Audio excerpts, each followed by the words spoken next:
Award-winning Irish novelist Sally Rooney has been reported to the police after an essay she wrote was published over the weekend.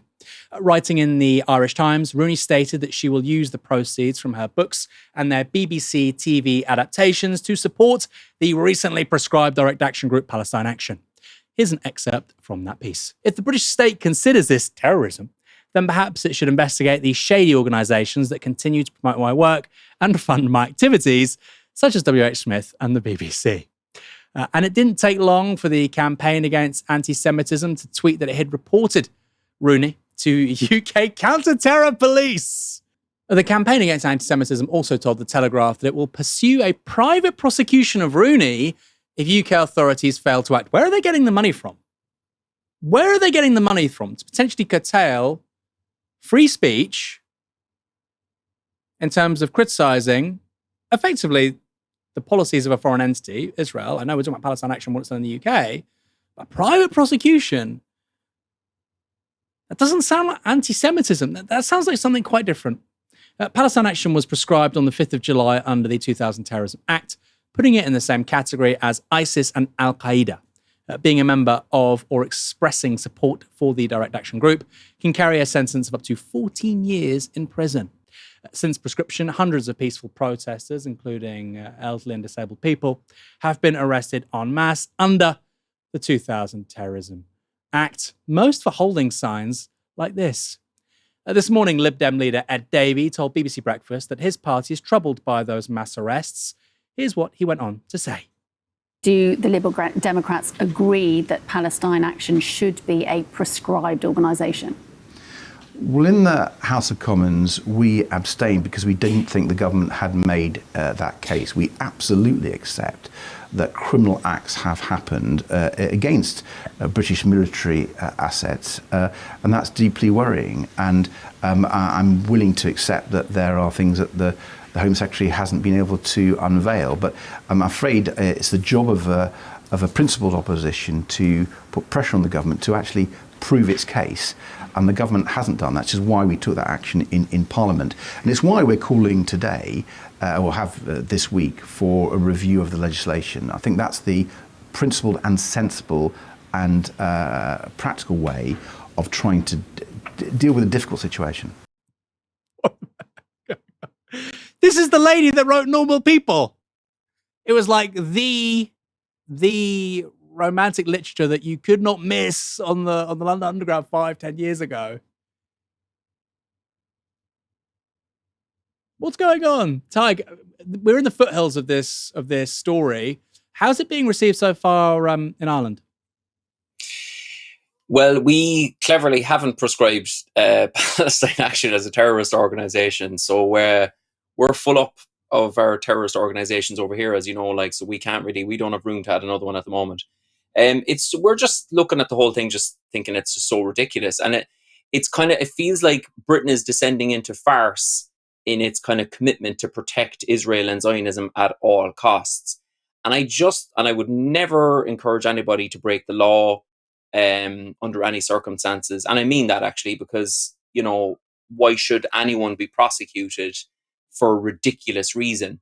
But I do think strength in numbers is the key out of this whole thing, but how we get out of it is to force the farce further and further until the whole thing is so ridiculous it breaks down.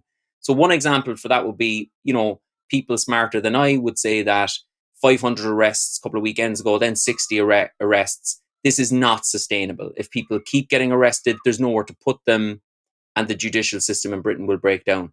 I mean, there's an organised Palestine rally coming up.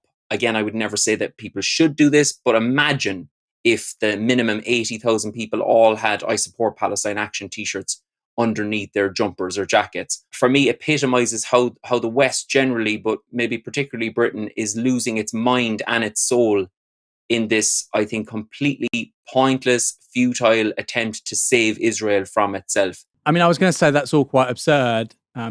Of course, none of it scratches the surface compared to people being detained by the police. And I'm not making this up, for wearing T-shirts that say Plasticine Action.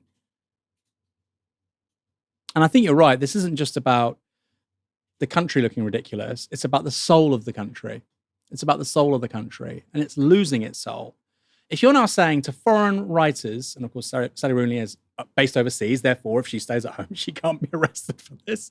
If you're saying to foreign writers that if they express themselves saying a sentence, they will be arrested when they land in the UK, that is an extraordinary shift from normality. It just is. It just is. This is the country that prides itself on giving safe haven to Salman Rushdie after there was a fatwa put on his head by Ayatollah Khomeini. Basically, effectively a death sentence of sorts. And that became shorthand for how backwards my father's country, Iran, was at the time. Still is, right? You can agree or disagree with the fatwa or whatever. Doesn't matter. That became a center point in a sort of cultural understanding of why Iran wasn't like the UK, of why Iran, with the Islamic Republic, was no longer a place where human rights applied. Now, nobody's saying that we should be having the death sentence involved here for Sally Rooney. We don't have the death sentence in this country. I agree with us not having the death sentence, at least if somebody's saying I support an organization. However, it does seem like a major departure. This is now becoming normal, though. Really weird stuff is becoming normal. Last week, we had an exceptional video on our Instagram channel. We covered it here too on YouTube, of a Falklands veteran, a colonel, who was in the commandos, saying that it was a humiliation for this country that it's supporting genocide in Gaza. That man was arrested, I believe. He's mentioned in dispatches from the Falklands because of his bravery. Now, again, I'm not saying you have to love the British Army or support Britain in terms of the Falklands War or whatever. It's not normal for those kinds of people to be arrested for saying a sentence. And I feel like this is a real test about who actually cares about freedom of expression and who actually cares about Britain just being a non-insane country at this point. If I have a t-shirt saying, I support Palestine, comma, action is needed, that's not a criminal offense. If I move the comma one word, it's maximum 6 months in prison. I don't want my children to grow up in a country like that. That is such a regression on where we were 30 years ago. And when people were coming up with the Terrorism Act in 2000, you can read it in Hansard, these debates were had. Will this legislation be used in such a way to undermine domestic dissent with regards to domestic organizations? Of course not. Of course not. We would never dream of doing that. Well, that's precisely what a Labour Home Secretary, Yvette Cooper, and remember this legislation was introduced by a Labour government, has done. Tiger had a few great comments actually saying that you should be doing this more regularly. I couldn't agree more. Do you have any final thoughts on the Sally Rooney story? Yeah, well, I just was very interested listening to what you were saying there, and I was thinking to myself, and Britain is doing this for a foreign country. Like, it's tearing up its own kind of fabric of society, its own, international adherence to international law, its own morality, its own soul, as you said, and I agree with you.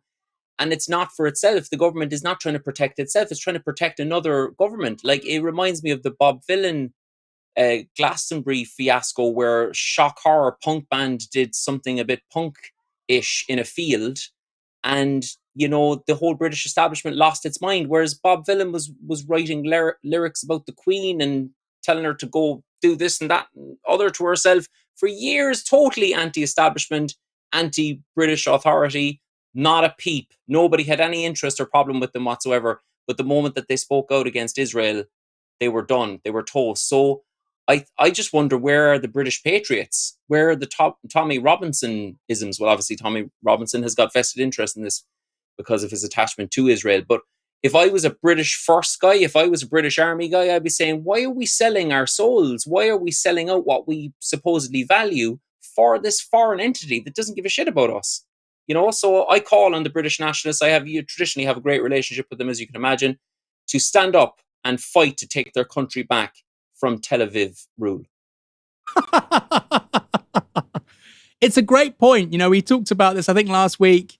There was a Labour backbench MP contacted the employer of a Labour member, a young Labour member, saying that they shouldn't be trusted because they wouldn't go on a trip to Israel. This is a Labour MP potentially destroying the career prospects of a young person in their own party because they won't go on a trip to a foreign country.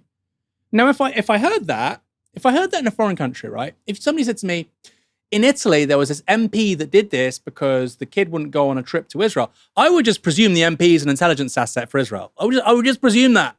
Which is pretty obvious, right? Why would you do that? What's in your rational self-interest to be doing that? Or maybe they're a lobbyist for Israeli interests, the MP that did that. Of course, we don't know which MP it was. You can use your imagination, though, can't you? Because it doesn't make any sense. I think it's such a great point. This isn't to defend, some colonial nostalgia for Britain. I wouldn't agree with that, but at least, again, it would be comprehensible. This is literally batting for a foreign country. The British police could potentially arrest Sally Rooney for a foreign country. We're in very strange times, people.